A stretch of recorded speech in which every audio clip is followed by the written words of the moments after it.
ಹೆಂಗ್ ಮಾಡ್ತಾ ಇದ್ದೀರಾ ಗ್ಯಾರಂಟಿ ಯೋಜನೆಗಳನ್ನ ಅಂತ ಕೇಳಿದ್ರು. ಅದು ಯಾವ ರೀತಿ ಮಾಡ್ತಾ ಇದೀವಿ ಅಂತ ಅವ್ರಿಗೆ ಸ್ಪಷ್ಟನೆ ಕೊಟ್ಟು ಬಂದಿದ್ದೀವಿ ಅಷ್ಟೇ. ರಾಜಕೀಯನೂ ಅದರಲ್ಲಿ ನಾವು ಅಲ್ಲಿ ಡಿಸ್ಕಸ್ ಆಗಿಲ್ಲ. ಯಾವ ಒಂದು ಆ, ನಾಯಕತ್ವದ ಬಗ್ಗೆ ಯಾವನು ಚರ್ಚೆ ಆಗಿಲ್ಲ. ಸೊ ಬಹಿರಂಗ ಮಾತಾಡಬಾರ್ದು ಅಂತ ಸೂಚನೆ ಕೊಟ್ಟಿದ್ದಾರೆ. ಇಲ್ಲ ಮೇಡಮ್, ನಾನು ಹೇಳ್ತೇನೆ, ನಾನು ಸುಳ್ಳೆಲ್ಲ ಹೇಳಲ್ಲ, ಸುಳ್ಳೇನು ಹೇಳಲ್ಲ, ನಾವು ನಿಜನೇ ಹೇಳ್ತೀವಿ. ಯಾವ ರೀತಿ ನಾವು ಗೃಹಲಕ್ಷ್ಮಿ ಎಲ್ಲ ಅಲ್ಲಿ ಕ್ಷೇತ್ರದಲ್ಲಿ ಮಾಡ್ತಾ ಇದೀವಿ ಅದನ್ನ ಹೇಳ್ಬಿಟ್ಟು ಬಂದಿದ್ದೇವೆ ಅಷ್ಟೇ. ಸೊ ಆ ಕ್ಷೇತ್ರಕ್ಕೆ ಅನುದಾನ ಸಿಗ್ತಾ ಇದೆಯಾ ಸರ್ ಸರ್ಕಾರ?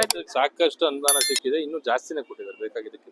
ಹೆಂಗ್ ಮಾಡ್ತಾ ಇದ್ದೀರಾ ಗ್ಯಾರಂಟಿ ಯೋಜನೆಗಳನ್ನ ಅಂತ ಕೇಳಿದ್ರು. ಅದು ಯಾವ ರೀತಿ ಮಾಡ್ತಾ ಇದೀವಿ ಅಂತ ಅವ್ರಿಗೆ ಸ್ಪಷ್ಟನೆ ಕೊಟ್ಟು ಬಂದಿದ್ದೀವಿ ಅಷ್ಟೇ. ರಾಜಕೀಯನೂ ಅದರಲ್ಲಿ ನಾವು ಅಲ್ಲಿ ಡಿಸ್ಕಸ್ ಆಗಿಲ್ಲ. ಯಾವ ಒಂದು ನಾಯಕತ್ವದ ಬಗ್ಗೆ ಯಾವನು ಚರ್ಚೆ ಆಗಿಲ್ಲ. ಸೊ ಬಹಿರಂಗ ಮಾತಾಡಬಾರ್ದು ಅಂತ ಸೂಚನೆ ಕೊಟ್ಟಿದ್ದಾರೆ. ಇಲ್ಲ ಮೇಡಮ್, ನಾನು ಹೇಳ್ತೇನೆ, ನಾನು ಸುಳ್ಳೆಲ್ಲ ಹೇಳಲ್ಲ, ಸುಳ್ಳೇನು ಹೇಳಲ್ಲ, ನಾವು ನಿಜನೇ ಹೇಳ್ತೀವಿ. ಯಾವ ರೀತಿ ನಾವು ಗೃಹಲಕ್ಷ್ಮಿ ಎಲ್ಲ ಅಲ್ಲಿ ಕ್ಷೇತ್ರದಲ್ಲಿ ಮಾಡ್ತಾ ಇದೀವಿ ಅದನ್ನ ಹೇಳ್ಬಿಟ್ಟು ಬಂದಿದ್ದೇವೆ ಅಷ್ಟೇ. ಸೊ ಆ ಕ್ಷೇತ್ರಕ್ಕೆ ಅನುದಾನ ಸಿಗ್ತಾ ಇದೆಯಾ ಸರ್ ಸರ್ಕಾರ?